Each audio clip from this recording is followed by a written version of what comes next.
shared my story in October. It was kind of a spooky story because of Halloween. And with Thanksgiving being around the corner and followed by Christmas, there are things that come to my mind like little snapshots that make me thankful that they happened, and I'm sure that you had such moments in your lives too.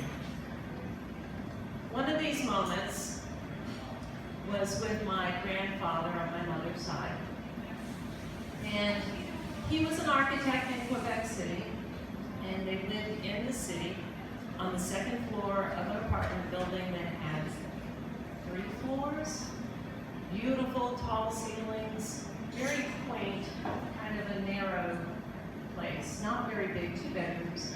They lived quietly, and we didn't let them live too quietly because I was the 4th youngest of 21 grandchildren.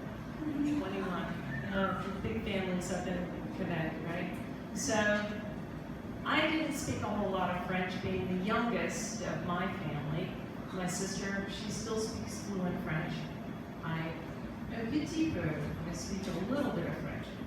And I remember my grandfather, whenever we would take the 4.5-hour drive from Brewer, Maine, up along the Penobscot River and through the mountains and into the beautiful vistas of snow, and as the time gets darker through the holidays, you would have these beautiful Christmas lights just illuminating over the snow. I would wrap myself around the little blanket and make sure that I was by the open window because I would get car sick.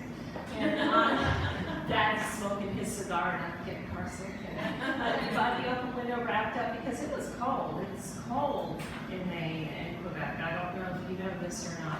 And so he would make sure that he would go to this beautiful pastry shop, not unlike Peggy's wonderful coffee shop here, but with a French twist and lots of meringue and wonderful deliciousness. And I remember Grandpapa going and getting these beautiful desserts for us and putting them in the kitchen. And as a diabetic, he would take an orange and he would go into the living room, turn on his hockey game, and peel his orange.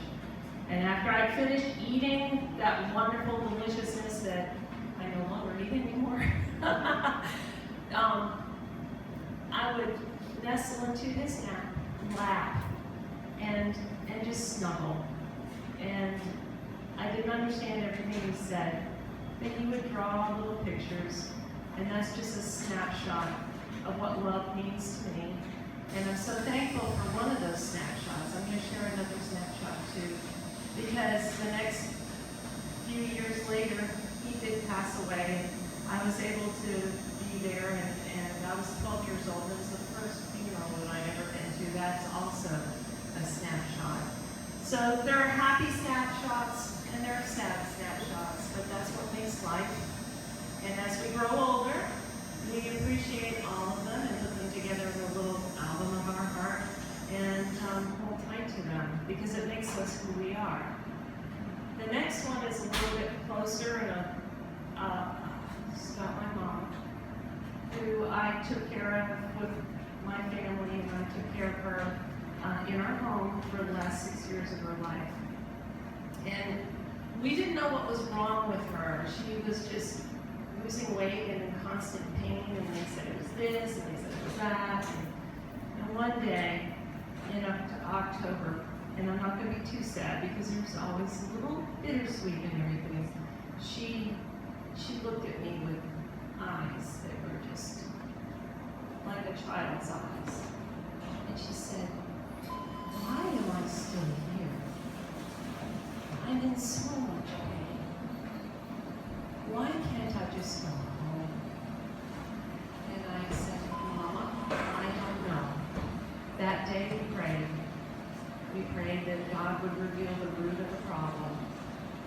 And I'm telling the truth, 4 o'clock the next morning, I had a baby monitor on our side of the house because she had the side of our house. And I heard, Liz, it is up bed, and just this panic.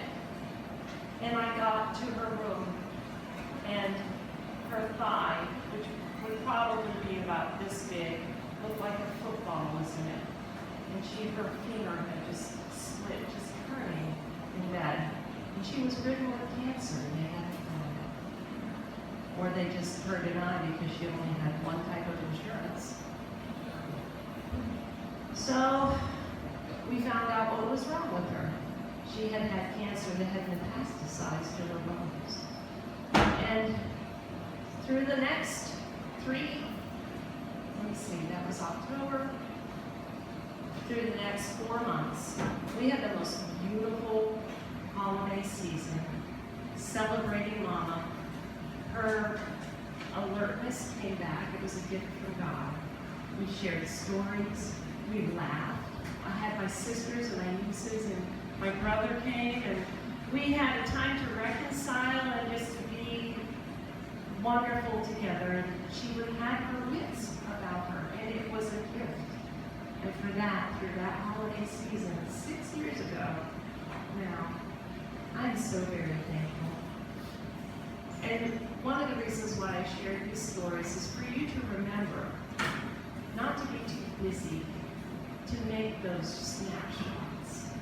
Look at your children and your spouses and your grandchildren if you have them, because I don't have any grandchildren. I don't want Jesse to get any grandchildren. He's only 18.